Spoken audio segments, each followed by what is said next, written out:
मंजिरी आणि श्रीराज. आजचं आपलं अक्षर आहे ब. कोणतं अक्षर आहे?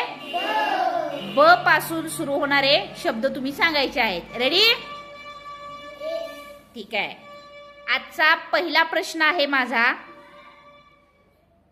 श्रीकृष्ण माहित आहे तुम्हाला?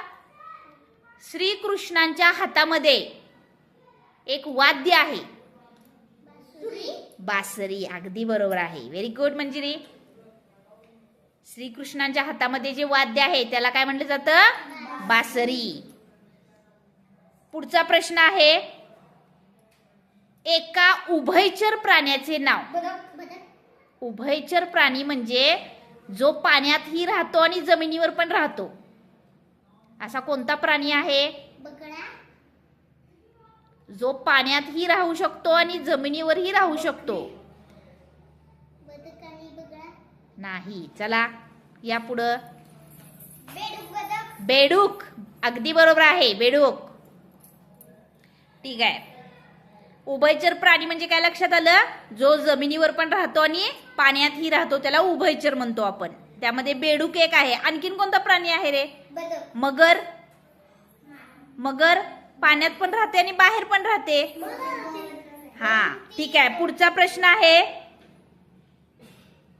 स्त्रिया हातात घालतात. बांगडी. अगदी बरोबर आहे. Very good. चल शौर्य.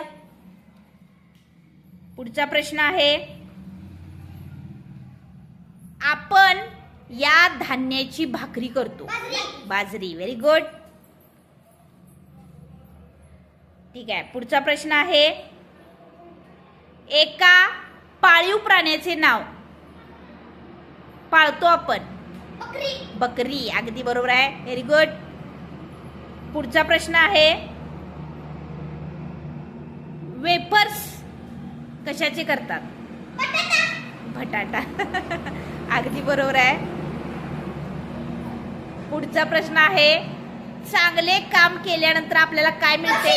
बक्षीस. ठीक आहे. दोघांनीही सेम उत्तर दिलेले आहे. ऍट अ टाइम तुम्ही थांबायचं इथं दोघांनी.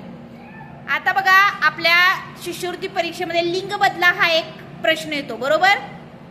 आता मी तुम्हाला एक शब्द सांगणार आहे. त्याचा विरुद्ध लिंगी शब्द तुम्ही सांगायचा आहे. मोर, लांडोर. बरोबर? तसं भाटी, बोका. अगदी बरोबर आहे. भाटी, बोका. बोका, भाटी. Very good.